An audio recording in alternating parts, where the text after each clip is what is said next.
Ang buhay ay puno ng kwento.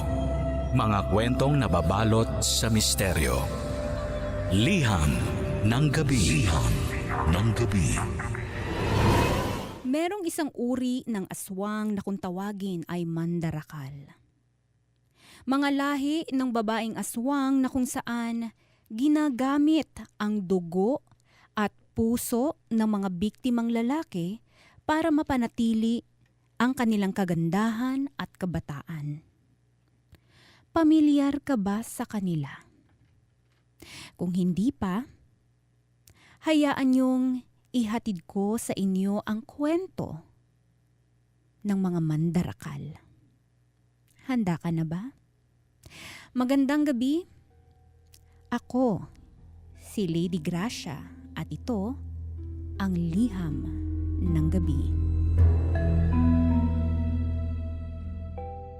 Mainit na naman ang ulo ni Isabel. Inagaw na naman ni Paloma ang mga customer niya sa beer house. Mula nung dumating si Paloma sa beer house kung saan nagtatrabaho si Isabel, unti-unti nang nawala ang mga customer na nangti-table sa kanya. Dahil doon nabawasan ang kita niya mula sa mga ladies drink at galanting tip mula sa mga lasing niyang parokyano. Hindi lang si Isabel ang inawagawan ng customers ni Paloma. Pati na rin ang mga kasamahan nila. Walang kasundo si Paloma sa beer house na iyon. Lahat galit sa kanya. Umabot pa sa puntong bumuo si Isabel ng grupo para ibuli at ipahiya si Paloma. Pero sadyang mabait si Paloma. Tahimik lang nitong tinatanggap ang pangbubuli sa kanya ng mga kasamahan niya sa beer house. Kaya mas lalong nagalit si Isabel. Isang araw habang naliligo si Paloma, binuhusan ng shampoo ni Isabel ang sahig ng banyo para madulas si Paloma oras na matapos na itong maligo. Nangyari nga ang binabalak ni Isabel. Nadulas si Paloma. Napilayan ito. Tinawag pa ni Isabel ang mga kasamahan niya para pagtawanan si Paloma habang nakahubad ito at nakahiga sa sahig ng banyo. Walang tumulong kay Paloma. Hinayaan nilang makabangon itong mag-isa. Tahimik itong naglakad ng paika-ika at huminto sa tabi ni Isabel at sa kanya ito binulungan.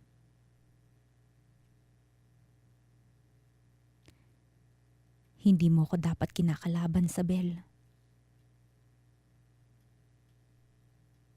At saka ito lumayo sa grupo ni Isabel.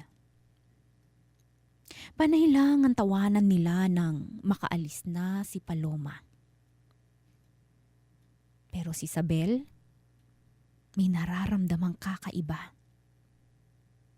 Nanlamig ang mga buto ni Isabel, pati na ang kanyang mga tenga nang bulungan siya ni Paloma. Anong ibig niyang sabihin sa wag siyang kalabanin? Hindi inakala ni Isabel na malalaman niya ang kasagutan sa kanyang katanungan ilang gabi pagkatapos siyang bulungan ni Paloma. Lasing si Isabel. Nilasing siya ng customer niya sa pag-asang maiti-take home niya ito. Pero nakatakas ang dalaga. Dahan-dahan itong pumunta sa likuran ng beer house.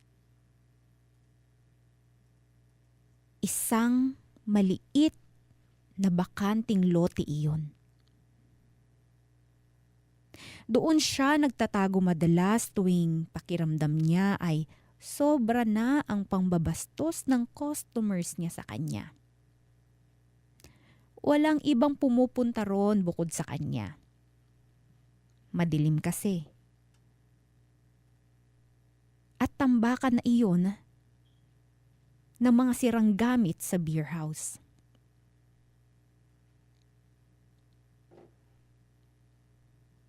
Pero nung gabing iyon, hindi nag-iisa si Isabel sa bakanting lote. Hindi pa man nakakaabot si Isabel sa bakanting lote nang marinig na niya ang halinghing at tawa ni Paloma. Kasama nito ang sinulot niyang customer ni Isabel. Muli na namang nanuot ang galit sa puso ni Isabel. Palihim niyang sinundan ang dalawa sa bakanting lote. Nagtago si Isabel sa isang drum. Agad na naghubad sina Paloma at ang kasama nitong lalaki. Inilabas ni Isabel ang kanyang cellphone para i-video ang dalawa. Gagamitin niya iyon para ipang-blackmail kay Paloma. Maya-maya pa'y umibabaw na si Paloma sa lalaki.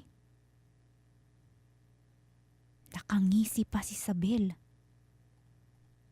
Malaking iskandalo iyon kapag nagkataon. Pero iba ang nangyari. Nahindik si Isabel nang biglang sumigaw ng paimpit ang lalaki habang walang awang nilapa ni Paloma ang leeg nito. Kumalat ang dugo ng lalaki sa bakanting lote. Nangingisay na ang lalaki habang hinihila ni Paloma ang puso nito at saka kinain. Maya-maya pa'y sinimot na ni Paloma ang natitirang dugo ng lalaki.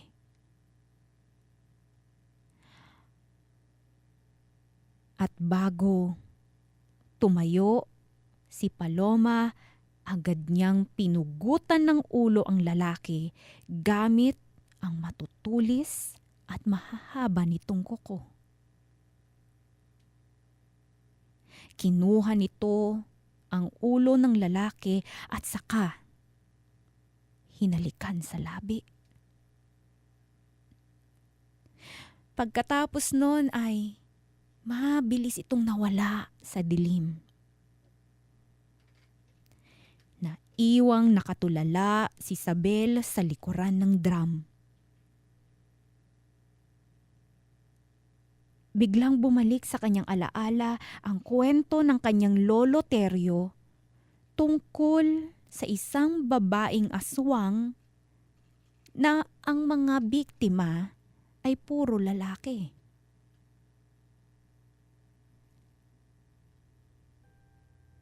Isang babaeng aswang na kung tawagin ay mandarangkal.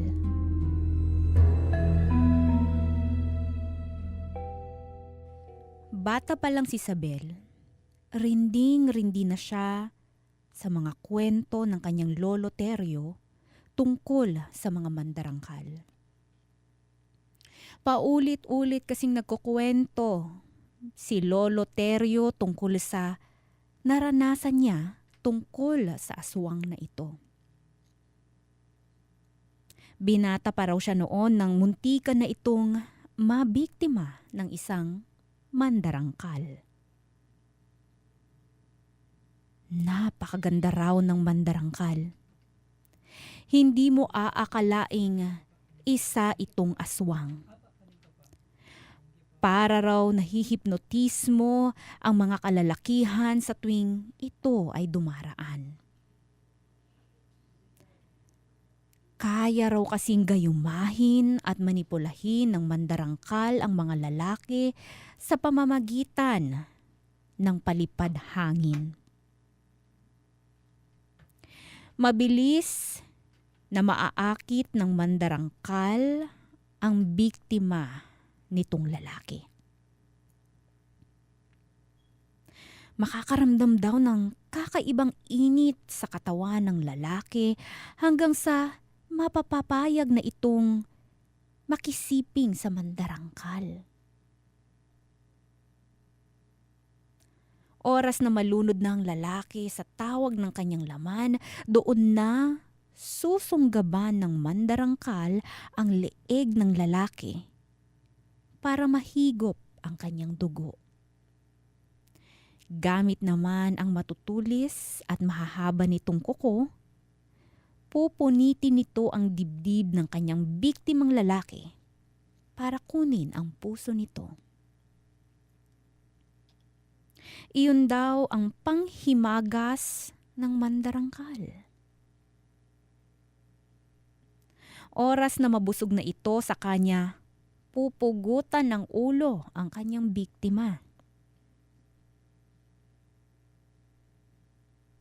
Ang katas mula sa ulo ng kanyang biktima ang siyang ginagamit ng mandarangkal para gumawa ng langis na ipapahid nito sa kanyang katawan. Iyon daw ang paraan nila para mapanatili ang kanilang kabataan at kagandahan. Ayon kay Lolo Terio, nahumaling ito sa dalagang dayo sa kanilang probinsya. Lahat ng lalaki nakasunod palagi sa misteryosang dalagang ito. Pero ang mata ng dalaga nakapagkit lang daw kay Lolo Terio. Isang gabi, umakyat ng ligaw si Lolo Terio sa dalaga. May dala itong mga gulay at prutas. Inaya siya ng dalaga na pumasok sa kanyang kubo. Hindi raw mawari ni Lolo Terio kung bakit bigla siyang nakaramdam ng kaba. Parang may bumubulong sa kanya na tumakbo palabas ng kubo. Pero para siyang hinihila ng mga mapang-akit na mata ng dalaga. Kaya hindi siya makaalis. Mas lalo na nung may ibinulong sa kanya ang dalaga. Mga salitang hindi niya maintindihan, pero naramdaman ng kanyang katawan. Hindi na nakagalaw pa si Lolo Terio. Lumapit ang dalaga sa leeg ni Lolo Terio. At bigla ay parang umapoy ang katawan nito sa sobrang pagnanasa sa dalaga.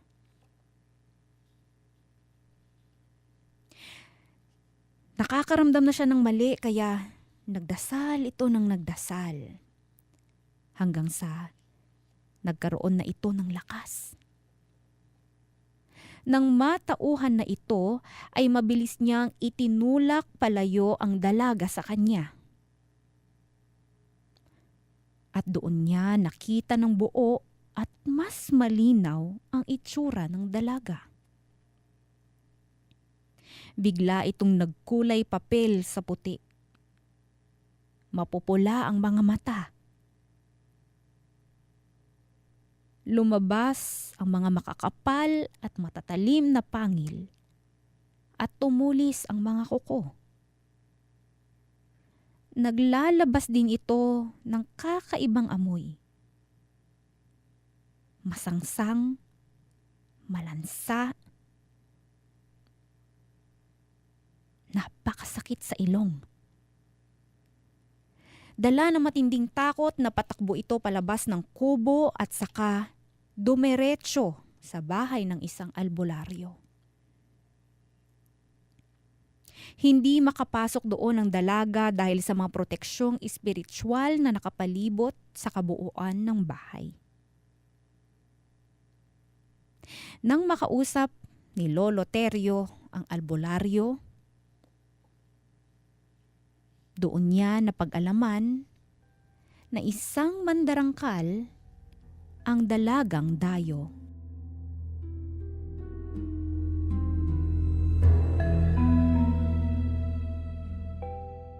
Minatsyagan ni Isabel si Paloma. Alam na nito ang sikreto ng magandang dalaga. Gagamitin niya iyon para mapaalis si Paloma sa beer house. Wala na siyang magiging kaagaw pa sa mga customer. Pero sa tuwing babalakin ni Isabel na isumbong sa kanyang mga kasamahan ang tungkol sa pagkataon ni Paloma, bigla na lamang may bumabara sa kanyang lalamunan. Hindi siya makapagsumbong sa kahit na sino. Kahit na nga kumalat na sa kanilang lugar ang tungkol sa mga lalaking biniktima ng mandarangkal. Lahat pugot ang ulo. Lahat ubos ang dugo at wala ng puso. Si Paloma ang may gawa ng lahat ng iyon. Pero gustuhin mang magkwento ni Isabel, hindi niya magawa. Babalakin pa lang niya ay bigla na lamang magbabara ang kanyang lalamunan. Dahilan para hindi ito makapagsalita. Isang gabi, habang pinapanood ni Isabel ang nakuhanan nitong video ni Paloma sa bakanting lote, bigla na lang siyang nakaramdam ng matinding panlalamig sa kanyang mga buto. Nanunuot ang lamig. At paglingon niya, nakita niyang nakatitig sa kanya si Paloma. Natakot si Isabel. Hindi ito nakagalaw. Akala niya ay katapusan na niya. Pero nakapagtatakang bigla na lang lumayo si Paloma sa kanya. Walang kahit na anong salita. Wala itong ginawang masama. Kaya mas lalong nakaramdam ng takot si Isabel. Ano nga kaya ang tumatakbo sa isip ng mandarangkal na ito?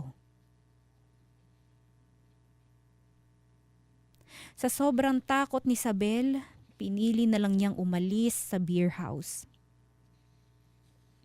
Tumakas ito isang gabi. Walang nakaalam sa kanyang pag-alis. Nasa tapat ng sementeryo si Isabel. Naghihintay ng masasakyang bus nang biglang lumapit sa kanya ang tatlong lalaki. Halatang lango sa alak at droga. Mabilis nilang pinalibutan si Isabel. Hindi nakagalaw sa takot ang dalaga. Hanggang sa bigla siyang hablutin ng mga ito at saka idinala sa loob ng sementeryo. Maya-maya pa'y ipinatong siya ng tatlong lalaki sa isang nitso at sa kapuwersahang hinubaran. Panay ang sigaw ni Isabel pero tila walang nakakarinig sa kanya. Sinubukang pumalag ni Isabel pero masyadong malalakas ang mga lalaki. Wala siyang laban sa kanila. Kaya sumuko na lang ito. Lalo tinakot siyang papatayin ng mga lalaki kung patuloy ito sa pagpupumiglas. Ipinikit na lang niya ang kanyang mga mata at tinanggap ang kanyang kapalaran. Maya-maya pa'y biglang tumalsik ang napakaraming dugo sa mukha ni Isabel. Pagmulat niya ng mata, nakita niya si Paloma na isa-isang pinaslang ang 3 lalaki. Kinuha niya lahat ng puso ng mga lalaki. At sa dulo, pinugutan niya ito ng mga ulo. Nakaharap si Paloma kay Isabel habang hawak nito ang 3 ulo ng mga lalaki. "Salamat, Paloma. Salamat sa pagligtas mo sa akin." Naiiyak na sabi ni Isabel. Hanggang sa hawakan ni Paloma ang bibig ni Isabel.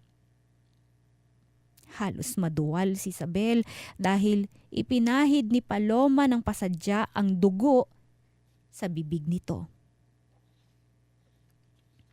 At bago pa ito muling makapagsalita, bigla na lang nawala si Paloma. Hanggang sa nakarinig si Isabel ng mga taong parating. Natuwa ito. May tutulang na sa kanya.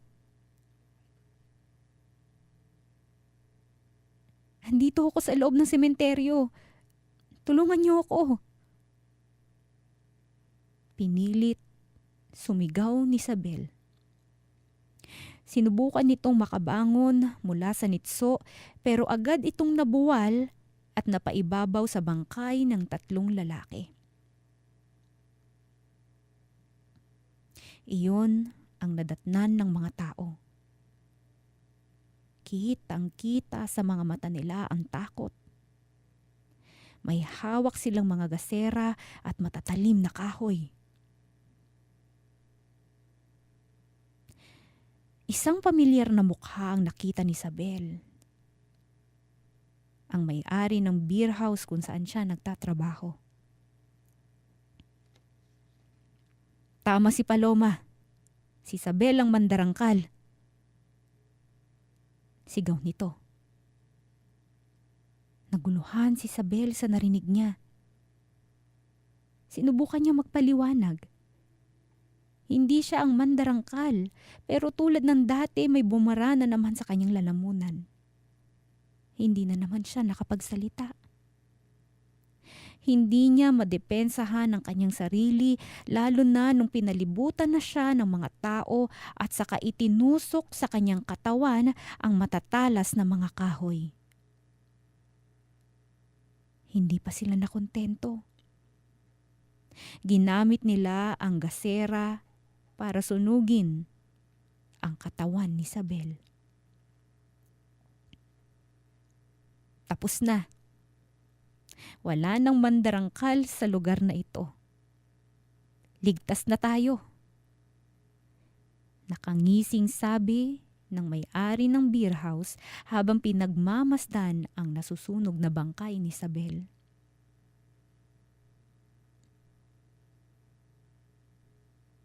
At mula sa di kalayuan, nakatayo lang si Paloma. Nakatanaw sa sementeryo at natutuwa sa nakikita niyang apoy doon. Maya-maya pa'y pinara nito ang bus na paparating. Agad itong sumakay doon. Agad niyang nilisan ang lugar na iyon. Tapos na. Tapos na ang misyon ni Paloma. Ang magandang dalaga na isang mandarangkal. Liham ng gabi. Liham ng gabi.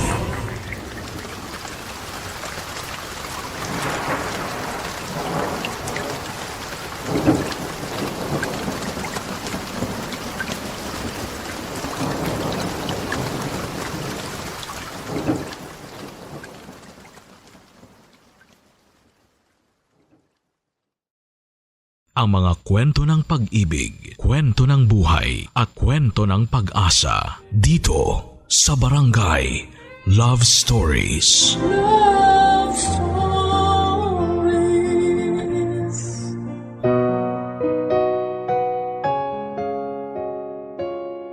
Sa bawat hakbang ng babae patungo sa kanyang mga pangarap, siya ay nagiging mas malaya at mas matatag. Hindi lang sa mundo kundi pati na rin sa kanilang sariling puso. Ito ang mga bagay na pinagdaanan ng letter sender nating si Kyla. Pero anong mga bagay ba ang kinakailangan niyang isakripisyo para makamit ang kalayaang kanyang hinahangad? Ito ang dapat nating abangan dito lamang sa mga kwento ng pag-ibig, buhay at pag-asa sa nangungunang Barangay Love Stories. Dear Papa Dudut, ako po si Kyla, 30 years old at born and raised sa probinsya ng Ilocos Norte. Hindi ko alam kung maririnig na mga katulad kong taga Ilocos Norte ang kwentong ipinadala ko, pero sigurado akong may ilang makakarelate sa story na ibabahagi ko sa inyo, Papa Dudut. Probinsyana o Promdi ang karaniwang tawag sa isang tulad ko na lumaki at nagkaisip sa probinsya. Ang buhay ko bilang isang probinsyana ay masasabi kong tahimik.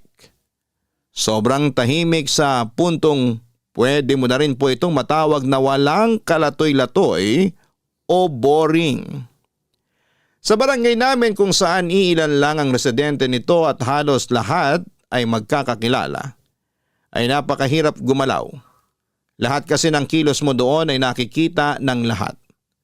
Lahat ng gagawin mo ay napapansin nila. Kaunting pagkakamali lang ay ikaw ang pagchichismisan ng buong barangay. Dahil nga boring ang buhay doon ay walang ibang ginawa mga kabarangay ko kundi ang pagchismisan ang mga taong nasa paligid nila. Katulad na lang noong nakabuntis ng ibang babae ang tatay ko. Agad itong kumalat sa lugar namin at ang pinakahuli pang nakaalam ng balitang ito ay kami mismong pamilya ni tatay. Musmus lamang ako noon pero tandang-tanda ko pa rin hanggang ngayon kung paano nasira ang pamilya namin dahil lamang sa maling pag-ibig. Iba yung kahihiyan ang naramdaman namin noon nang pumutok ang balitang may iba ng pamilya ang tatay ko. Sobrang lala ng pag-aaway nila ng nanay ko noon na naging dahilan kung bakit sila nagkahiwalay. Umalis sa lugar namin ang tatay ko at tinakasan nito ang problemang siya mismo ang gumawa. Naiwan tuloy kami noon na araw-araw na nakakasalamuha ang pangalawang pamilya ni Tatay Papa Dudut.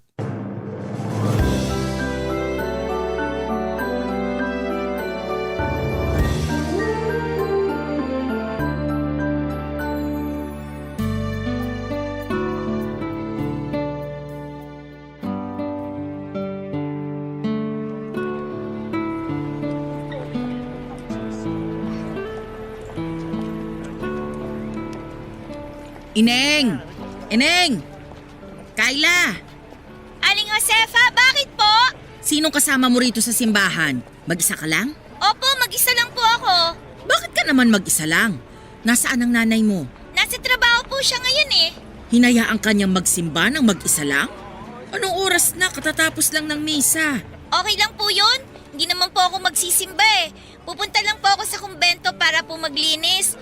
Hindi po kasi makakapunta ngayon dun si nanay kasi po may iba po siyang trabaho ngayon. Kaya ako na lang po yung inutusan niya. Diyos ko, kaawaan kayo. Hindi ka dapat hinahayaang lumabas mag-isa lang. Ano na bang nangyayari ngayon sa pamilya niyo? Dapat magsimba kayo, lalo na sa ganitong panahon na may kinakaharap kayong problema. Busy po sila lahat eh. Tsaka nagdadasal naman po ako sa bahay bago kumain at tsaka po bago matulog. Iba pa rin yung nagpupunta kayo mismo sa tahanan ng Diyos. Humingi kayo sa Kanya ng kapatawaran para gabayan niya kayo sa araw-araw. Sa susunod na linggo na lang po siguro kapag hindi na po busy si nanay.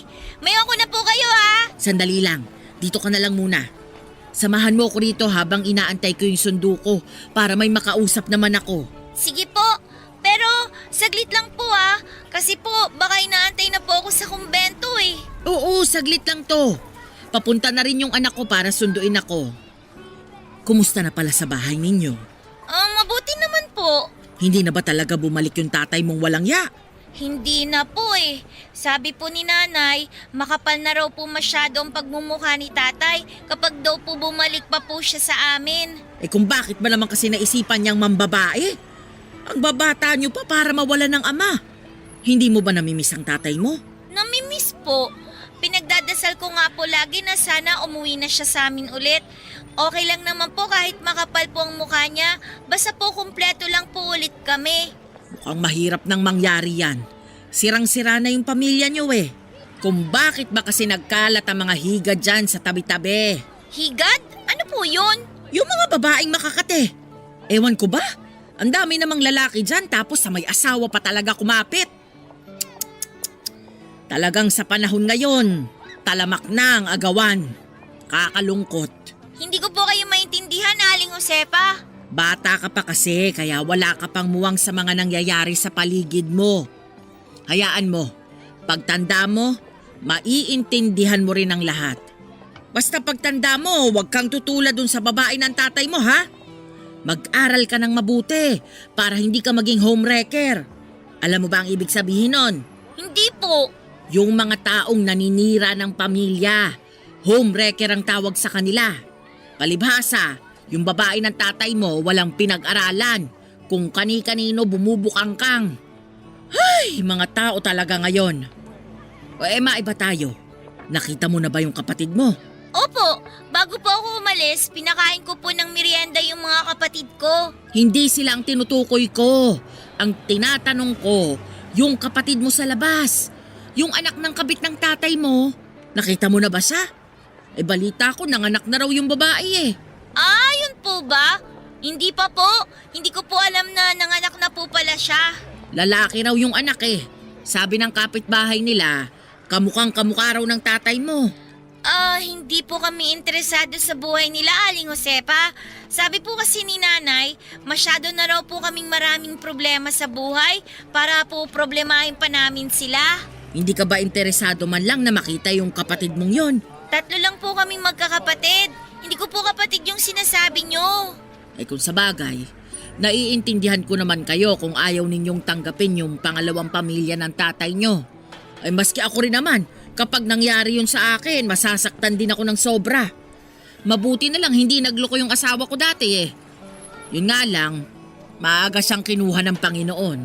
Aling Josefa, matagal pa po ba yung sundo nyo? Baka po hinahanap na po kasi ako sa kumbento eh. Sige, mauna ka na at baka mapagalitan ka pa. Ang tagal din naman kasi ng sundo kong yun. Kung saan-saan pa yata nagpunta eh. Sige po, maiwan ko na po kayo dyan ha. Mag-ingat po kayo pa uwi.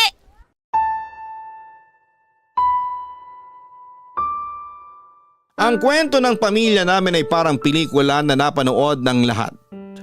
Bawat sikreto, bawat pangyayari, bawat pagtatalo ay alam na alam ng buong barangay.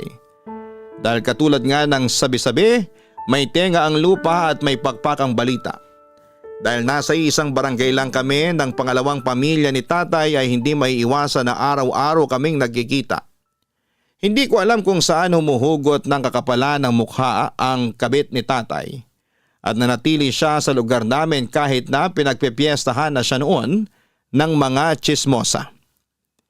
Ang masasabi ko lang ay hindi siya katulad ni tatay na duwag dahil hinarap ng babae ni tatay ang mga pambabatiko sa kanya ng mga tao dahil wala rin naman silang ibang malilipatan ng anak niya. Nasa isang lugar man kami ay parang hangin ang naging turingan ng dalawang pamilya. Hindi pinapansin ni nanay ang babaeng nabuntis ni tatay, ganoon din na never kong tinanggap na mayroon akong kapatid sa labas. Ipinangako ko sa sarili ko noon na hindi ko kakausapin o papansinin ang kapatid ko na naging dahilan kung bakit nawasak ang dati naming masayang pamilya. Mali man ako pero bata pa ako noon. At kung kanino galit ang nanay ko ay galit na rin ako sa kanila noon. Alam kong walang kasalanan ang kapatid ko sa labas. Pero dahil siya ang sinisisi ko kung bakit kami nawala ng ama, ay dinala ko ang galit na yon sa puso ko hanggang sa pagtanda ko, Papa Dudut.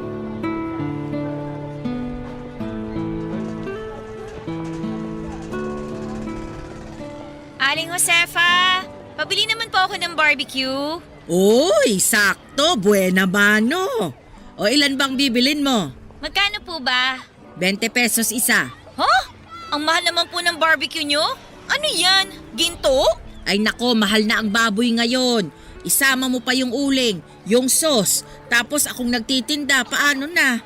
Kulang na yung kita ko. Yung 20 pesos noon, ang dami ko nang nabibili eh. Iba na ang panahon ngayon, mahal na ang mga bilihin. Kaya nga po eh. Pabili na lang po ako ng 3, uulamin ko. Uulamin? 3:00 pa lang ng hapon na. Hindi ka pa ba nanananghalian? Nananghalian naman po ako, ang kaso nakita ko yung tirang tutong sa bahay. Sayang naman, kaya kainin ko na lang. Sakto, naamoy ko tong barbecue nyo. Kaya ka tumataba eh. Lamon ka kasi ng lamon. Shabby's the new sexy na po ngayon, Aling Josefa. Asus, dinipensahan mo pang pagiging matakaw mo. Hindi mo ba alam na kasalanan ng pagiging sobrang matakaw? Lo? Imbento naman. Paano naman naging kasalanan yung pagiging matakaw? Nasa Biblia yan. Parte yan ng 7 deadly sins. Kapag masyado kang matakaw, sinisira mo lang yung katawang ibinigay sa'yo ng Diyos. Ay, ganun po ba? O sige po, cancel nyo na lang po yung order kong barbecue. Baka magkasala pa ako. Ay wag na, nakasalang na oh. Wala nang bawian. Akala ko ba kasalanan na... Hingi ka na lang ng kapatawaran sa linggo. Magsimba ka. Kayo talaga, Aling Josefa. Emering kayo eh. Uy nga pala, dumaan dito yung kapatid mong si Raymond kanina. Ano naman pong kinalaman ko sa taong yun? Nakita ko yung mukha, puro sugat at pasa. Tinanong ko kung anong nangyari. Napaaway daw siya nung nakaraan. Ano pa po ba nga asahan nyo sa taong yun? Napakabasagulero. Sa tingin ko, nakipag-away yun dahil sa babae. Lagi ko yung nakikita na may angkas-angkas na babae eh. Tapos yung babaeng yun, taga-Ibayo. Nakita ko rin nung minsan na may kasamang ibang lalaki. Pareho ng nanay ni Raymond na malandi. Sayang yung batang yun. Tumigil sa pag-aaral dahil lang sa barkada. Yung nanay naman niyang walang kwenta, walang pakialam sa anak. Ako rin po, walang pakialam. Hanggang ngayon ba, hindi niyo pa rin sila napapatawad sa nangyari noon? Wala nang kapatawaran yung ginawa nila, Aling Josefa. Habang buhay na nilang dadalhin yung reputasyon nilang yun. Kaya rin siguro nasira yung direksyon ng batang yon dahil na rin sa nangyari. Palagi nang nakakabit sa pangalan niya yung pagiging anak niya sa labas. Hindi na namin kasalanan yun. Kasalanan yun ng mga taong gumawa nun sa kanya. Hindi sila nag-iisip eh. Mas nanaig sa kanilang kakatihan ng katawan nila. Alam ko na ibig sabihin ng kakatihan ngayon. Sa inyo ko po yun natutunan. Aba, kailan kita tinuruan ng ganyang salita? Binanggit niyo yan sa akin nung bata pa po ako. Wala akong ganyang binabanggit ha. Ay nako, hindi niyo na siguro maalala pero ako po, nakatatak na yun sa isipan ko simula nung bata ako. Simula noon hanggang ngayon, kalat na kalat pa rin ang mga makakatid dyan sa tabi. Mas dumami pa nga sila ngayon eh. Wala na kasing takot sa Diyos sa mga tao ngayon. Kaya sunod-sunod na mga dilubyong nararanasan natin eh. Aling Josefa, matutusta na yung barbecue ko Nawili na naman kayo kachichismis. Heto na. Ano bang sausawan mo? Suka po, yung maraming sibuyas ha. Tapos dagdagan nyo na rin po ng konting sauce na matamis. Heto, ikaw nang maglagay ng suka at sauce. Sige po, salamat. Ito pong bayad 60 pesos. Salamat! Ramdam sa buong barangay namin ang malaking pader na namamagitan sa aming unang pamilya at pangalawang pamilya ni tatay. Kapag nagkakaroon ng pagkakataon na nagpapang-abot kami sa isang lugar ay agad na umaalis ang pangalawang pamilya para umiwas sa gulo. Mabuti yon, Papa Dudut, dahil alam nila kung saan sila lulugar. Kaso nga lang, noong nagkaroon na ng sariling isip ang kapatid ko sa labas na si Raymond, ay hindi na siya makontrol noon ng sarili niyang ina. Tuwing nakikita niya ako sa labas ay palagi niya akong nilalapitan para kumustahin. Kahit na hindi ko siya pinapansin. Pinipilit niyang makipag-close sa aming magkakapatid kahit na alam naman niyang hindi namin siya tanggap. Paulit-ulit ko mang pinagtatabuyan si Raymond dahil ayokong isipin ng mga tao na tanggap namin siya ay hindi siya nawawala ng pag-asa na balang araw ay magiging malapit din kami sa isa't isa. Para akong allergic noon kay Raymond na tuwing nakikita ko siya sa daan ay ginagawa ko ang lahat para lumayo sa kanya. Umiiwas ako sa mga lugar na alam kong tambayan niya. Hanggat maaari ay ayokong makita ang pagmumukha nito dahil hawig na hawig niya si tatay. At tuwing nakikita ko siya ay mas lalong lumalala. Ang nararamdaman kong galit dahil naaalala ko lang ang ginawa sa amin ng aking ama. Papa's girl kasi ako noon, Papa Dudut. Mas close ako sa tatay ko kesa kay nanay. Kaya noong nawala siya ay malaki ang butas na iniwan ito sa puso ko. Ilang beses ko siyang hinanap sa Facebook at halos lahat ng pangalan niya na makita ko doon ay minemessage ko pero ni isang reply ay wala akong natanggap mula sa kanya. Dumating na lang yung araw na ako na mismo ang sumuko na mag-reach out sa kanya. Ang ginawang hindi pagpansin sa akin ni tatay ay ginawa ko rin kay Raymond dahil gusto kong iparamdam sa kanila kung papaano maiwan at talikuran ng isang taong mahalaga sa buhay ko. Papadudot ang mahirap sa pagtira sa isang maliit na komunidad ay kahit na anong gawin mong pag-iwas sa taong ayaw mong makita ay palagi mo pa rin itong makikita sa ayaw mo man o sa hindi. Parang kabuti noon si Raymond na laging sumusulpot sa mga lugar na hindi ko inaasahang makikita ko siya. Ang malala ay palagi niyang pinagsisigawan na magkapatid kami kahit na ayokong mailapit ang pangalan ko sa kanya. Lagi niya akong ibinibida sa mga kaibigan at kakilala niya bilang ate niya at tuwing ginagawa niya yon ay parang nakakaramdam ako ng hiya. Para kasing pinapangalandakan niya sa lahat. Na nagloko ang tatay ko kaya ako nagkaroon ng kapatid sa labas. Kahit totoo naman yon ay hirap na hirap pa rin akong tanggapin ito noon. Kung hindi man si Raymond ang nagpapaalala sa amin ng pagtataksil na ginawa ng tatay ko ay ibang tao naman ang gumagawa nito. Walang iba kundi ang tinaguriang reyna ng mga chismosa sa lugar namin na si Aling Josefa. Actually, mabait naman na tao si Aling Josefa, Papa Dudut. Palasim ba siya, palagi siyang concern sa mga kapitbahay niya.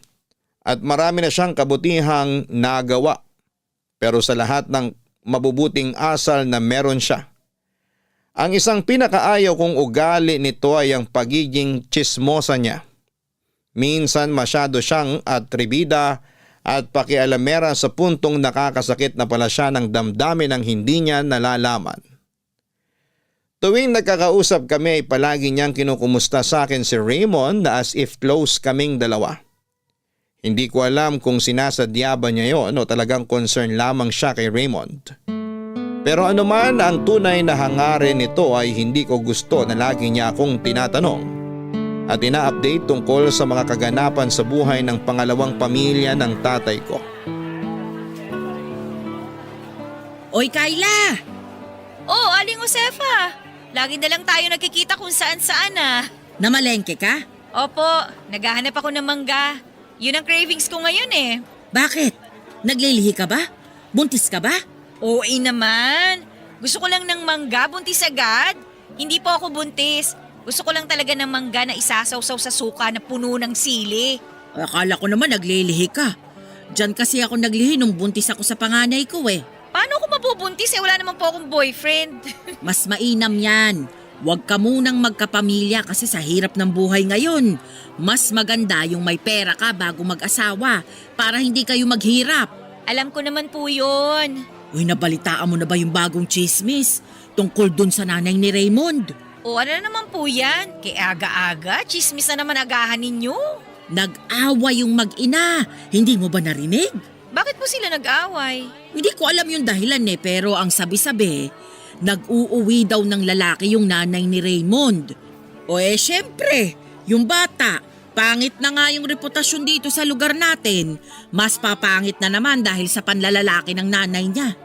Ay, tingnan mo nga naman, oo. Once sa malandi, always sa malandi. Pero matagal ko nang napapansin yun Tuwing bumabangon ako ng 4:00 ng umaga, nasisipat ko yung nanay ni Raymond na nakatambay sa may kanto. Laging may kausap na lalaking nakamotor. Grabe! Kayo na talaga, Aling Josefa! Walking CCTV ang atake nyo Abot hanggang kanto! Yun siguro yung lalaking inuuwi noon kaya nagalit yung anak niya. Wala naman tayong magagawa dun. Kung yun ang gusto niyang buhay, di gawin niya. Buhay niya yun Tsaka wala na tayong kinalaman dun. Di na nahiya. Tapos eto pa Ay, ayan na si Raymond. Magandang umaga po, Aling Josefa. Magandang araw din. Ate, Sino tinatawag mong ate? Hindi mo ako ate Aling Josefa, may iwan na kita. May nag-aantay pa sa akin tricycle Baka mahal na babayaran ko doon kapag nagtagal pa ako dito. Sige, mag-iingat ka Kayo rin po. Raymond, hindi ka pa rin pinapansin ng kapatid mo hanggang ngayon? kailan naman ako pinansin nun? Sanay na po ako. Pero naiintindihan mo naman siya kung bakit hindi ka niya pinapansin. Opo, naiintindihan ko naman po Alam ko naman po yung nangyari. Ako yung sinisisi niya kung bakit nasira yung pamilya niya. Hanggang ngayon, kahit 18 taon na yung lumipas, galit pa rin siya sa akin na para bang ako yung nakagawa ng kasalanan. Intindihin mo na lang. Minsan kasi, may mga taong sarado ang utak. Masyado silang nagpapalamon sa galit na nararamdaman nila. Kaya hirap na hirap silang magpatawad. Karapatan din naman po nilang magalit Nawalan sila ng tatay dahil sa nanay ko. Oo, pero sana, sa nanay mo na lang sila magalit at hindi sa'yo. Ay, ang hirap kasi ng sitwasyon nyo Dalangin ko na lang na balang araw, magkapatawaran na kayo.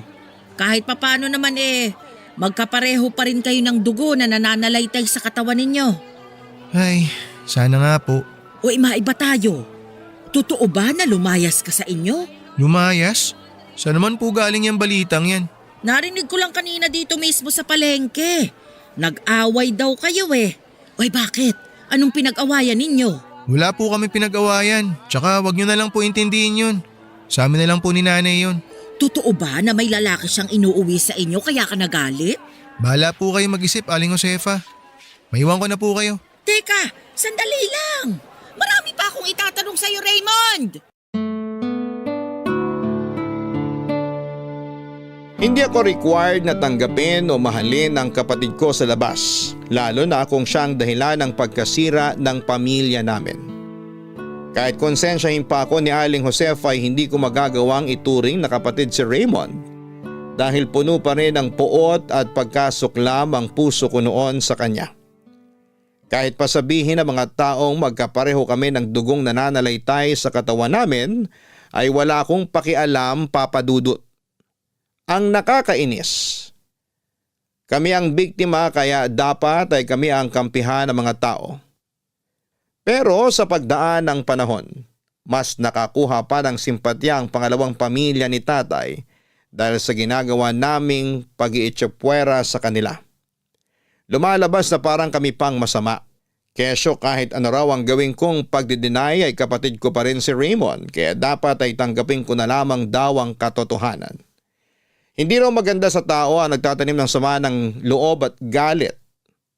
At dapat daw pagpapatawad ang inuuna ng puso ko.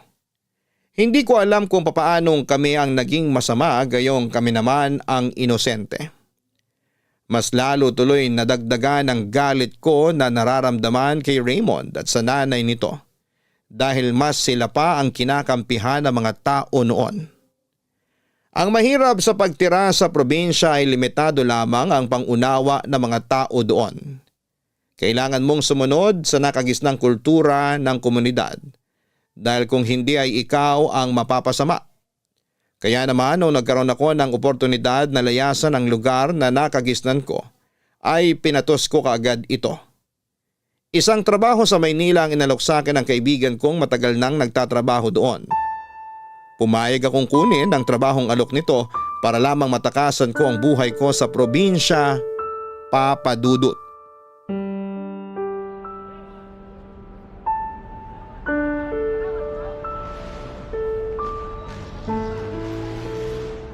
Ate! Ate! Ate Kayla! Raymond? Sus ko naman, pati ba naman dito sa bus station, nandito ka pa rin? Dito ako nagtatrabaho. Tagabitbit ako ng mga bagahe tsaka mga padala. Anong ginagawa mo rito, ate? Alis ka? Wala ka na dun. Hindi ka pa ba nagsasawang iwasan ako? Sabi ko naman sa'yo, kahit sungitan mo pa ako at ipagtabo yan, hindi magbabago ang tingin ko sa'yo. Ikaw pa rin ang ate ko. Ate pa rin ang magiging turing ko sa'yo. Kahit paanong sabihin mo, hindi kita tatanggapin bilang kapatid ko. Sana, balang araw, maintindihan mo yun. Alam ko na mahirap tanggapin yung totoo pero kahit ano pang klaseng pagkakaila ang gawin mo, hindi mo may tatanggi na magkapatid tayo. Ano ba mapapala mo kahit tanggapin kita bilang kapatid? May magbabago ba? Anak ka pa rin naman sa labas kahit pa pagbali-balik ta rin mo ang katotohanan eh. Siguro para sa'yo wala, pero para sa akin malaking bagay yun, ate. Kasi buong buhay ko walang gustong tumanggap sa akin bilang tao eh. Maski sarili kong ang nanay, ako yung sinisisi kung bakit nasira yung buhay niya. Di pa nga ako pinapanganak, patong-patong na yung kasalanan ko sa mundong to. Pakiramdam ko parang kasalanan ko na nabuhay ako, na ipinanganak ako. Gusto ko lang maramdaman na may kinabibilangan din ako. Bakit akong kailangan magdesisyon yan? Hindi ko hawak ang kasiyahan mo, no? Bibigyan mo pa ako ng responsibilidad. Bakit kailangan sa akin pa manggaling yung hinahanap mong pagtanggap? Bakit hindi mo yan simulan sa nanay mo?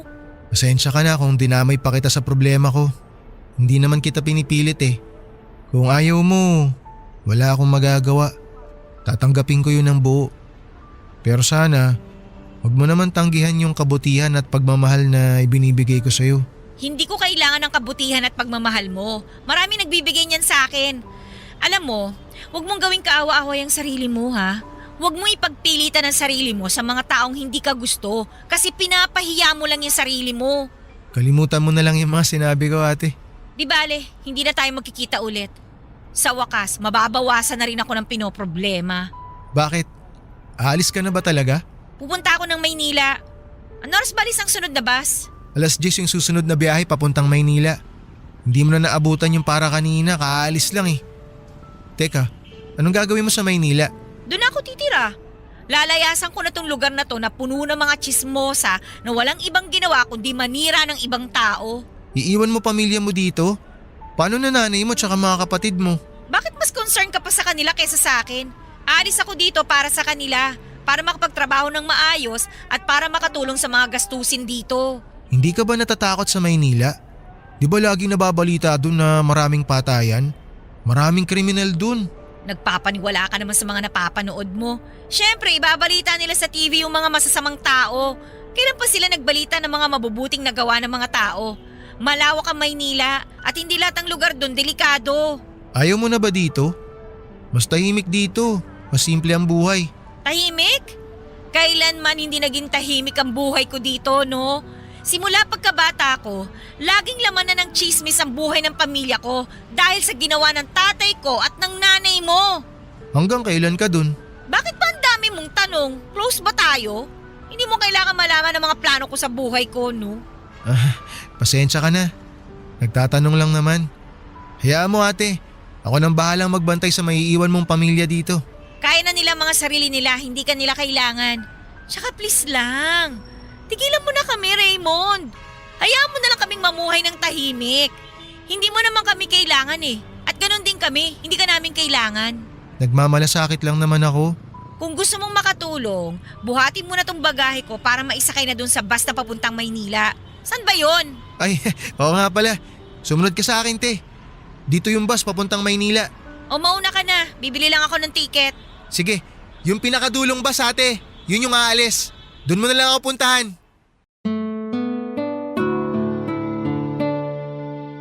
Papadudot kabado ako noon sa bagong buhay na pinili ko. Nakailang beses na rin naman akong bumisita sa Maynila kaya hindi na bago ang lugar na ito para sa akin.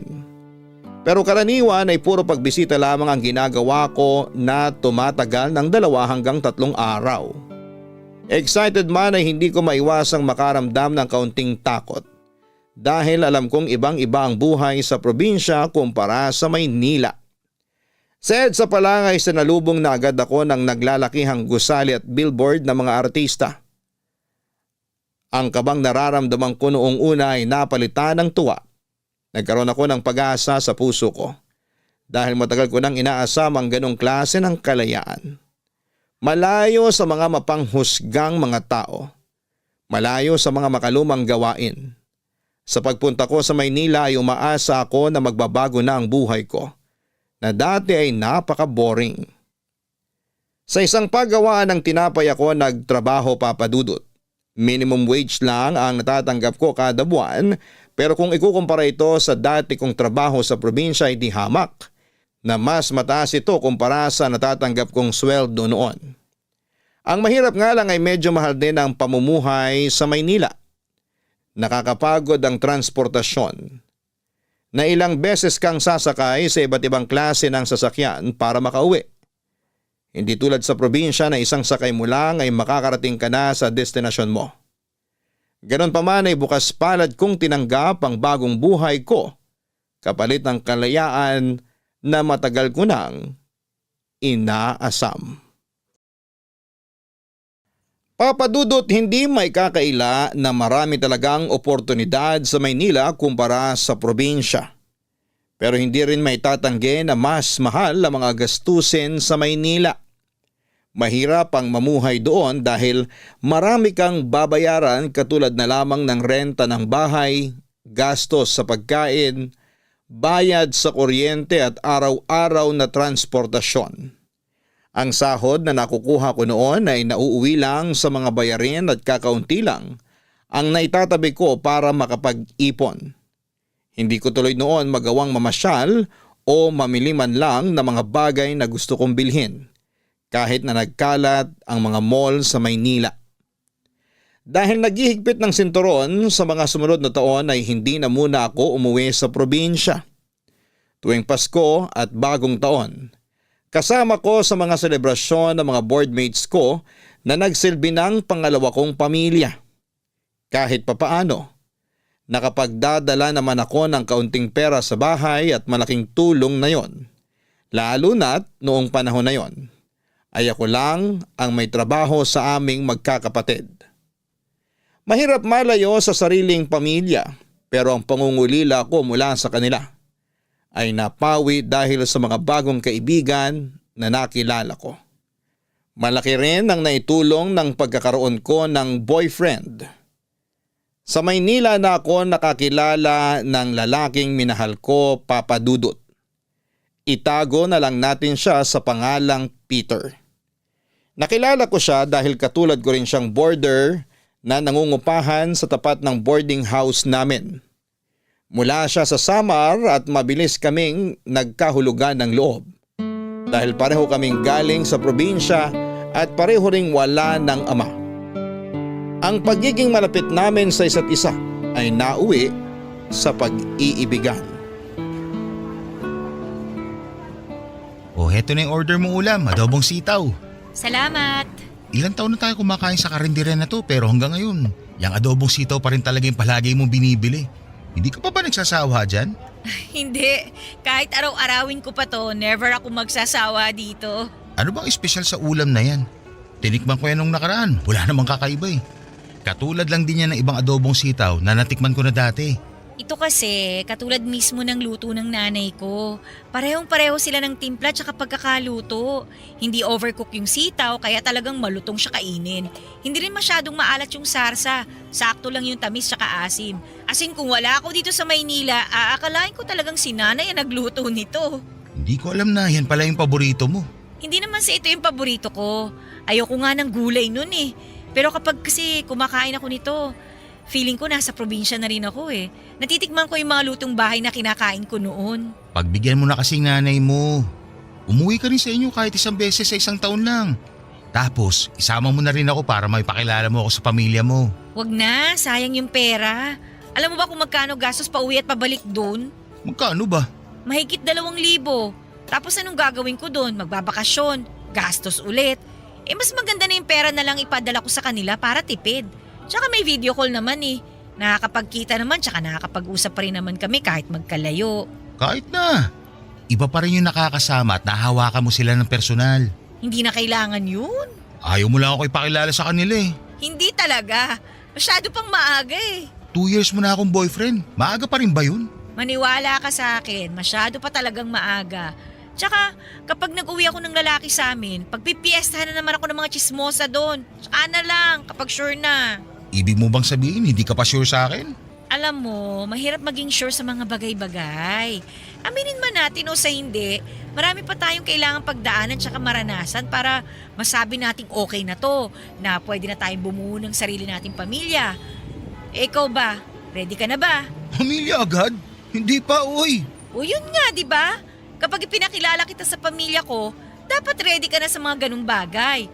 Sayang naman yung effort kapag hindi rin naman pala tayo magtatagal, no? Iniisip mo ba na hindi tayo magtatagal? Dumaan na yung isipin na yun sa utak ko. Yung 2 years kasi, marami pa tayong pwedeng gawin para maging thrilling yung relasyon natin eh. Pero paano kung dumating tayo sa punto na nagawa na natin lahat? Na nakakaramdam na tayo ng pagkasawa sa isa't isa? Pipiliin pa rin ba nating magstay o hindi na? Yung mga ganung bagay yung mga iniisip ko eh. Sa ngayon, wala pa kasi tayo sa ganung sitwasyon. So aantayin mo muna mangyari yon. Oo naman. Kapag nalampasan na natin yun, ibig sabihin lang, sure na talaga tayo sa isa't isa. Eh di matagal pa bago mo ako maipakilala sa pamilya mo niyan.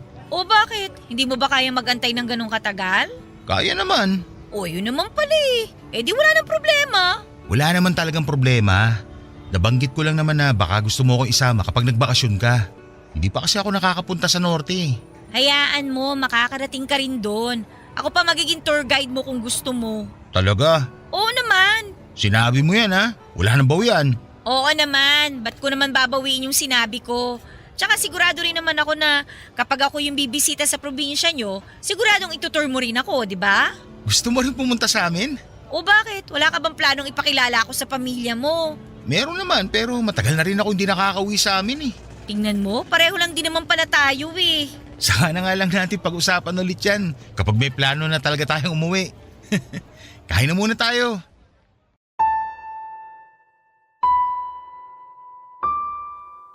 Malaki ang naging tulong ni Peter para mawala ang pagkalumbay ko sa sarili kong pamilya, Papa Dudut. Lalo na taon na simula ng huli kaming nakauwi noon sa amin. Si Peter na ang nagsilbing pinakamalapit na tao sa akin habang nakatira ako sa Maynila. Siyang naging kaagapay at sandigan ko sa bawat problemang dumarating sa buhay ko.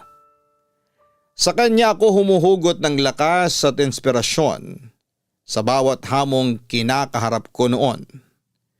Sobrang mapagkakatiwalaan si Peter sa lahat ng bagay. Napaka matulungin niyang tao at marespeto pagdating sa mga desisyong ginagawa ko sa buhay. Pangalawa siya sa 5 magkakapatid at tanging siya na lamang ang inaasahan ng kanyang pamilya na mag-ahon sa kanila sa kahirapan. Dahil siya lang ang matapang at marunong dumiskarte para sa laban ng buhay. Noong naging boyfriend ko si Peter ay umalis ako sa boarding house namin at sumama ako sa kanya para magsama kami sa iisang bubong. Naging live-in partner kami at napakalaking tulong noon dahil nagkaroon ako ng kahati sa mga gastusin sa pang-araw-araw. Tumagal ng 3 taon ang pagsasama namin ni Peter hanggang sa nagkaroon ng bunga ang pag-iibigan naming dalawa. Wala pa akong planong maging ina noon kaya nagulat ako nang nakumpirma kong nagdadalang tao ako, Papa Dudut. Masaya ako sa balitang yon dahil magkakaroon na kami ng anak ni Peter. Pero ang hindi ko inakala, ang balitang yun na rin pala ang magiging dahilan kung bakit ang relasyon namin ni Peter na matagal naming inaalagaan ay mauwi lang pala sa hiwalayan.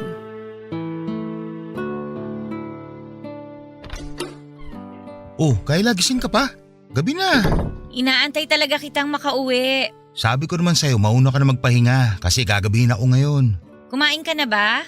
Oo, kumain na ako kanina habang nag-aantay na masasakin pa uwi. Ikaw? Tapos na ako. Halika rito, maupo ka muna. Paliligo lang ako saglit para sabay na tayo matulog. Hindi, teka, sandali lang. Dito ka muna. May gusto lang muna akong sabihin sa'yo. O sige.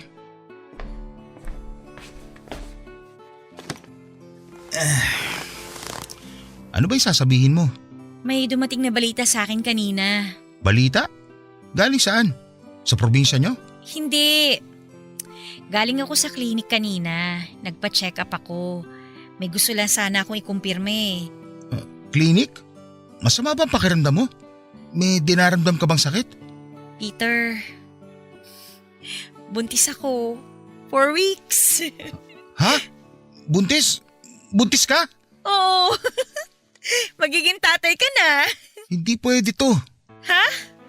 Ano ibig mong sabihin hindi pwede? Hindi ka pwedeng mabuntis, Kyla. Hindi ka dapat mabuntis. Teka. Hindi kita maintindihan. Bakit naman? Maliit pa naman yan, di ba? Baka pwede pa natin gawa ng paraan. Magtatanong ako sa kakilala ko kung may kakilala siya magtatanggal niya sa tiyan mo. Magtatanggal ng ano? Sandali, sinasabi mo bang ipalaglag ko tong bata? Oo. Bakit? Gusto mo ba ipanganak yan? Hindi pwede. Magkakaroon ng gulo kapag nangyari yan. Ha? Anong gulo? Ano ba pinagsasabi mo? Naririnig mo ba yung gusto mo mangyari? Hoy, Peter! Anak natin to! Ba't ko to ipapalaglag? Hindi mo kasi naiintindihan eh. Hindi ka pwedeng mabuntis. Bakit nga? Ipaliwanag mo nga sa akin kung bakit sa halip na matuwa ka kasi magkakaanak na tayo, mas takot ka pa na parang may ginawa tayong mali. Ay, sorry pero hindi kasi dapat itong mangyari. Umayos ka nga, Peter. Ano ba talagang gusto mong sabihin? May pamilya na ako. May asawa na ako sa probinsya namin.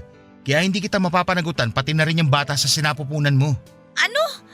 Teka, may asawa? Paano?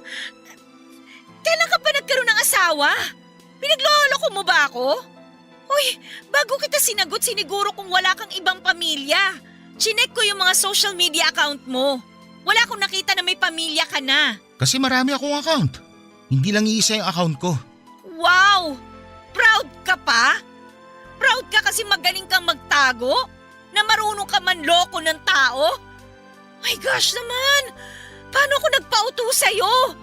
Grabe ka, Peter! Grabe ka talaga! Kung hindi nangyari sa atin to, hindi ka pa aamin na may asawa at anak ka na pala? Hindi ko naman inakala na hahantong tayo sa ganitong sitwasyon eh. Ang lala mo naman! Wala man lang ako narinig na pagsisisi dyan sa boses mo. Siguro, sanay ka na talaga sa mga ginagawa mong panloloko, no? Na pati yung pag-amin mo na cheater ka, wala na lang sa'yo yun.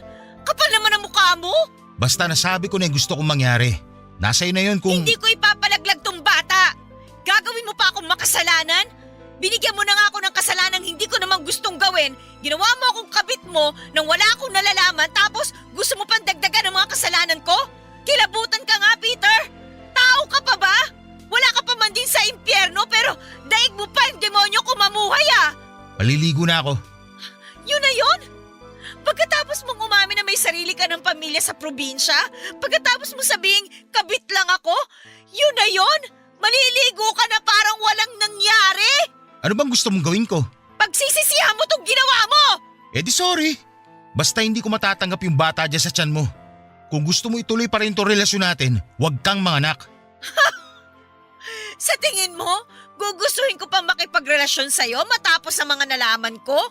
Hindi ako tanga, no? Pagkatapos mong maligo, sisiguraduhin kong pati anino ko, hindi mo na makikita. Bahala ka. Kung wala ka na sasabihin, maliligo na ako. Pagod ako. Walang yaka!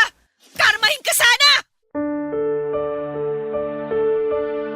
Lumubog ang puso ko nung nalaman kong hindi ako kayang panindigan ni Peter Papadudot. Para bang panibagong mukha nito ang nakilala ko noong araw na yon. Ang Peter na inaasahan kong sasamahan ako hanggang sa dulo. Namamahalin ako anuman ang mangyari ay kaya pala akong iwan ng walang pag-aalinlangan. Para akong trinaydor, pinanghawakan ko ang pag-ibig na ipinakita niya sa akin. Hindi ko alam na ang pag-ibig na yon ay madali lang din palang mabasag. Papadudot masakit na hiniwalayan ako ni Peter nang walang pagsisisi. Pero ang mas masakit ay malamang hindi lang pala ako ang tanging babae sa puso niya. Actually, hindi ako ang una kundi pangalawa lang ako sa buhay niya. Para akong sinaksak sa puso noong nalaman kong may pamilya na pala si Peter sa Samar. Biglang nag-flashback sa utak ko ang naging buhay ko sa probinsya. Kung paano nasira ang pamilya namin dahil sa panluloko na ginawa ng tatay ko. Parang ganon ang nangyari sa akin. Ang kaibahan nga lang ay ako ang pangalawang babae sa buhay ni Peter.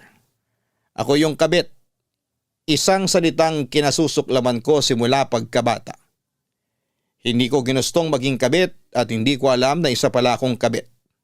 Si Peter ang gumawa sa akin noon. Ginawa niya akong pangalawang babae sa buhay niya nang walang kaalam-alam. Pero sa kabila nito, sa halip na magalit ay wala akong naramdamang sama ng loob sa kanya. Para bang wala akong pakialam noon kahit may pamilya na siya sa Samar. Ang naramdaman ko ay lungkot dahil alam kong lalaki ang anak ko na walang kagigis ng ama. Sa wiman sa puso ay wala akong oras para magmukmuk noon, Papa Dudut. May bata na sa sinapupunan ko kaya kinailangan kong kumayod para magkaroon ako ng ipon at mabuhay ko ang magiging anak ko. Lalo na't mabilis pa sa 4:00 nung tinalikuran siya ng sarili niyang ama. Ang lungkot na nararamdaman ko noon ay ibinuhos ko sa pagtatrabaho. Pinagod ko ang sarili ko hanggang sa mamanhid hindi lang ang katawan ko kundi maging ang pag-iisip ko. Ang hirap lang tanggapin na napakasaya lang namin ni Peter nitong nagdaang araw pero sa isang iglap ang mga sayang yon ay naging mapait na alaala na lamang. Para nga akong pinaglaruan ng tadhana noon dahil galit na galit ako dati sa naging kabit ng tatay ko. Pero noong time na yon, ako na mismo ang nakatayo sa dating kinatatayuan nito. Ako na yung kabit na may dinadalang anak sa labas. Mag-isa man ay ginawa ko ang lahat ng makakaya ko para maipanganak ko ng maayos ang anak namin ni Peter. Magastos ang magkaanak, Papa Dudut. Ang ipon ko na ilang taong kong itinago ay mabilis na naubos. Dumating ako noon sa puntong hindi na sapat ang buwan ng sweldo ko sa mga gastusin ko kaya naghanap ako ng sideline. Mabuti na lamang at willing ang mga boardmates ko na alagaan at bantayan ang baby ko habang nasa labas ako noon at nagtatrabaho. Pero kahit na anong pagkayod ang gawin ko, nagigipit pa rin ako noon. Kaya wala akong ibang choice kundi lapitan si Peter at humingi ng sustento mula sa kanya para sa kapakanan ng anak naming dalawa. Peter! Kayla? Anong ginagawa mo rito? Mag-usap tayo. Akala ko ba ayaw mo na ako makita? Nagbago yata yung ihip ng hangin ah. Hindi kita gustong makita pero kailangan kitang kitain ngayon. Nandito ako para sa bata, hindi para sa akin. Bakit? Ano nangyari sa bata? Kailangan niya ng sustento. Sa trabaho ko ngayon, hindi ko siya kayang buhay na mag-isa, lalo na sa buhay dito sa Maynila. Sinabi ko naman kasi sa'yo, huwag mo nang ituloy kasi ikaw lang din yung mahihirapan. Hindi kakayanin ng konsensya ko ang pumatay ng walang muwang na bata. Hindi yun kasama sa pagpipilian ko. Kaya hindi mo talaga ako mapipilit na ipalaglag yung batang tayo mismo ang bumuo. Tapos ngayon sino naghihirap? Yung bata mismo. Kasi hindi siya kayang buhay na sarili niyang nanay. Yun ba? Kaya ba yun ang konsensya mo? Kaya nga ako nandito eh. Gusto kitang pakiusapan. Talikuran mo na ako't lahat. Huwag lang yung anak mo. Mabubuhay natin siya kung dalawang magulang ang susuporta sa kanya. Kung ano yung sinabi ko sa'yo noon, yun pa rin ang sasabihin ko sa'yo ngayon. May mga anak ako sinusuportahan sa probinsya. Hindi ko kaya sustentuhan yung batang ikaw mismo ang nagpumilit ay panganak sa mundong to. Paano mo nasasabi yan? Gaano na ba talaga kahalang ang kaluluwa mo na wala ka man lang malasakit na nararamdaman para sa bata? Hindi mo pa man siya ipinapanganak, may malasakit na ako sa kanya. Alam ko na kung ano yung buhay na kakaharapin niya rito. Sa ating dalawa, ako yung una nagmalasakit. Ikaw, sarili mo lang yung iniisip mo. Dahil ano, Mabait ka. Hindi kaya ng konsensya mo ipalaglag yung bata kahit na alam mo maghihirap pa rin siya kapag ipinanganak mo siya. Hindi ako yung walang malasakit dito, Kyla. Ikaw! Pakiusap naman kahit ngayong buwan lang. Wala talaga ako maibibigay sa'yo. Marami rin akong bayarin ngayon, hindi lang dito sa Maynila, kundi pati sa probinsya.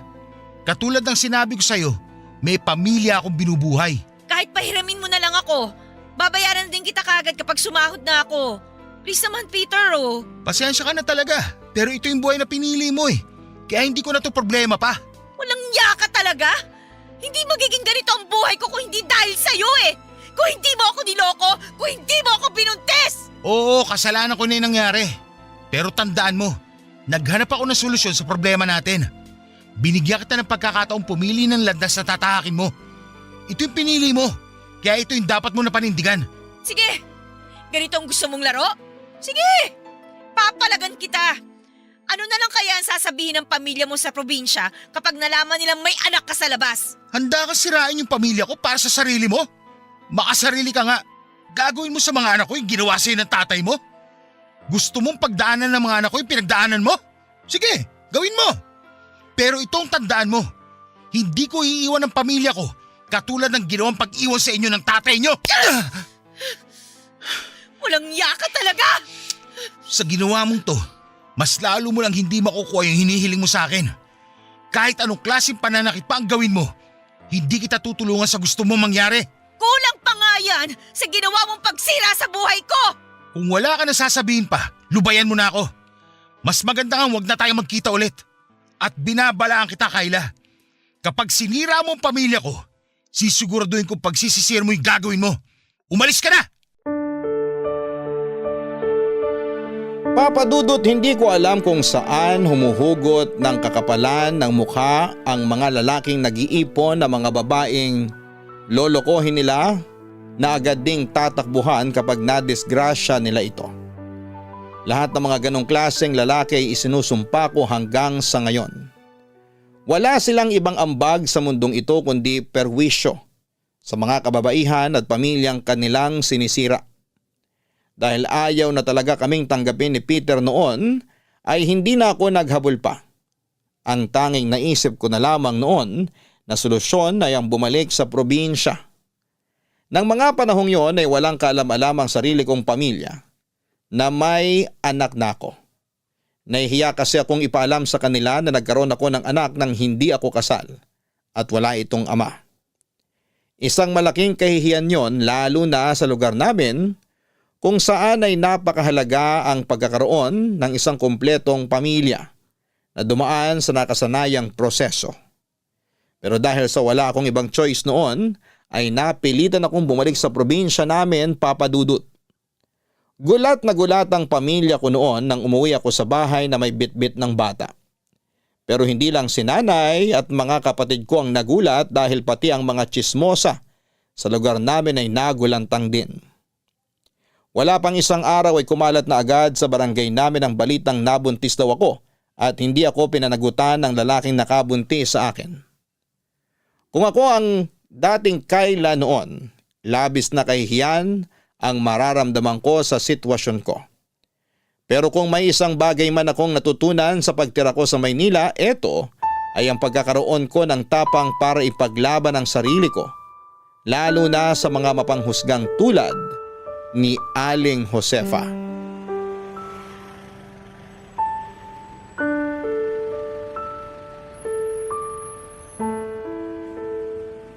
Kyla!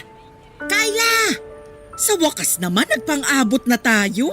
Oh, kayo po pala, Aling Josefa. Bakit po? Ay wala naman. Mangungumusta lang naman ako. Ang tagal mo ring hindi umuwi dito sa atin eh. Ah, ang aga-aga nyo naman po maghanap ng chismis. Hindi naman to chismis. Ngayon na nga lang ulit tayo makakapagkwentuhan eh. Mano ba namang makibalita rin ako sa buhay mo, hindi ba? Oy, ano po ba yung gusto nyong itanong? Sure ako na napakarami ng katanungan ng tumatakbo dyan sa utak nyo ngayon. Eh totoo nga ba yung balita? Na ano po? Na may dala kang bata nung umuwi ka. May nakakita raw sa'yo sa terminal eh. Dumating ka ng madaling araw, tapos may bit-bit kang bata pag uwi mo sa inyo. Nakwento rin yun ng tricycle driver na naghatid sa inyo dito sa bahay niyo eh. Ano mo raw ba yun? Opo, totoo po. May dala akong bata nung umuwi ako at kung ano man po yung hinala ninyo, totoo po yun. Anak ko po yung batang yun. Talaga? Ba't wala man lang naikukwento sa amin yung nanay mo? Hindi rin naman po nila alam yun eh. Ngayon lang din naman nila nalaman. Naku, bakit hindi mo naman sinabi? May problema ba kayo ng tatay? At saka bakit hindi mo kasama yung tatay sa pag-uwi mo rito? Bigay mo na lang po sa akin yung kwentong yan, Aling Josefa. Hindi nyo na po kailangan malaman yung buong detalye. Ay syempre, nagtataka lang din naman ako. Hindi ka naman makakabuo ng bata ng mag-isa lang, di ba? May kumakalat din kasing balita na ano. Na ano po?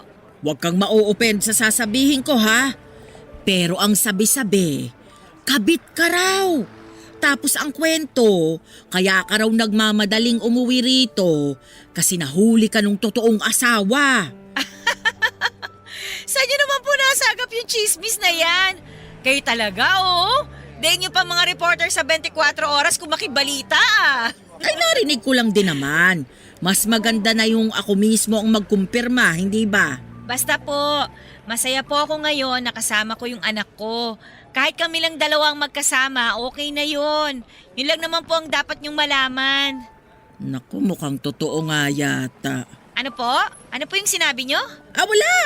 Oo nga naman. Ang mahalaga, masaya kayo ng anak mo ngayon kahit wala siyang ama. Opo, at mas masaya po kami kung patatahimikin nyo na lang po kaming mamuhay kaysa ginagawa nyong chikami nitong buhay namin. Hindi mo naman maiiwasang magtanong yung mga tao. Gusto lang naman nilang malaman kung ano yung totoo. Ay, oo nga po pala. Nakakalimutan kong ganito nga pala sa probinsya. Kapag bored ang mga tao, pinagpipiestahan nila yung mga kapitbahay nila. Alam nyo kasi sa Maynila, walang pakialaman sa mga nangyayari sa buhay ng mga nasa paligid. Lalo na kung hindi naman sila close. Huwag kang masyadong defensive, Iha. Nagtatanong lang naman ako. Concern lang din naman ako. Baka kasi masyado ka nang nagbago dahil sa pagtira mo sa Maynila eh. Alam mo naman yung mga tao doon. Wala nang takot sa Diyos. Ay nako, maniwala po kayo sa akin, Aling Josefa. Mas makatao ang mga tao doon kesa dito. Walang santa-santita doon. Lahat ng tao doon masyadong busy sa buhay. Wala na silang oras para makialam sa buhay ng ibang tao. Medyo binago na nga yata talaga ng Maynila yung ugali mo, no? Medyo pabalang ka na rin sumagot. Ano bang natutunan mo sa pagtira mo doon? Maging bastos at walang galang sa nakakatanda. Kung sa bagay, umuwi ka ngang may dalang bata na walang ama eh. Ano pong sabi nyo? Huwag mo sanang masamain tong... Ate! Ate Kayla! Totoo nga na nakauwi ka na. Ano? Makikibalita ka rin kung anong latest sa buhay ko? Lo, hindi ako ganun. Narinig ko lang na umuwi ka na raw kaya dumiretso agad ako dito para tingnan kung totoo ngang nakauwi ka na. Bakit? Artista ba ako para dumugin nyo ng ganito? Aga-aga eh. O siya. Maiwan ko na kayo riyan. Marami pa akong gagawin. Sige po, Aling Josefa. Hulaan ko. Nagpunta yun dito para makichismis na naman, no? Ano pa nga ba? Chismosa nung iniwan ko. Hanggang ngayon nakabalik na ako. Chismosa pa rin.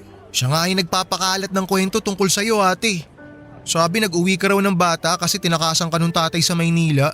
Isa ka pa eh. Chismoso ka rin eh, no? Huwag kang mag-alala. Hindi naman ako nagpapaniwala sa mga pinagsasabi niya eh.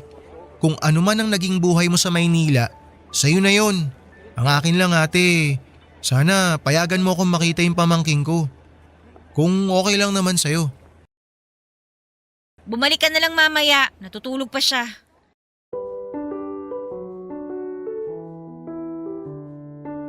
Sa lahat ng tao ay hindi ko inaasahan na si Raymond ang magiging kakampi ko sa probinsya.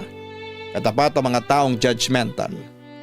Nakaramdam ako ng kaunting kasiyahan noong ipinagtanggol ako ni Raymond sa harap mismo ni Aling Josefa. Noong nagkaroon ulit kami ng sagutan sa harap mismo ng publiko.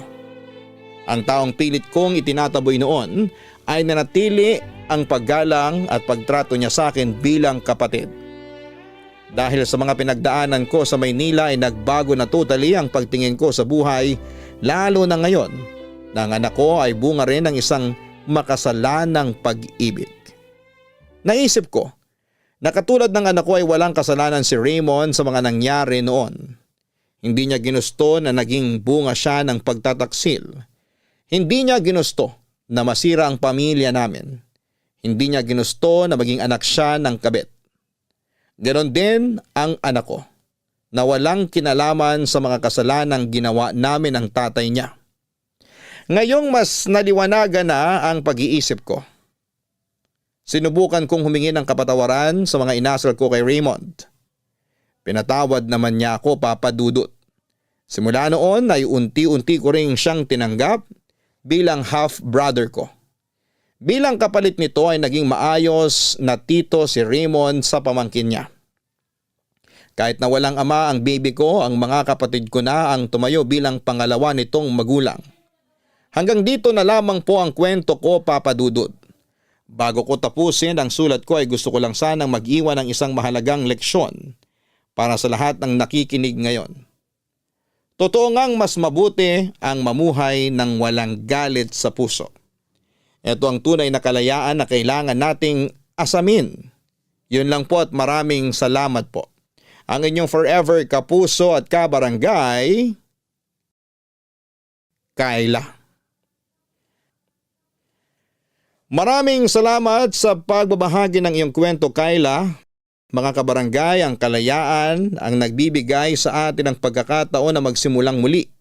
Para natin tuluyang makamit ang kalayaan na ito, ay kailangan nating alisin ang galit at poot sa ating puso.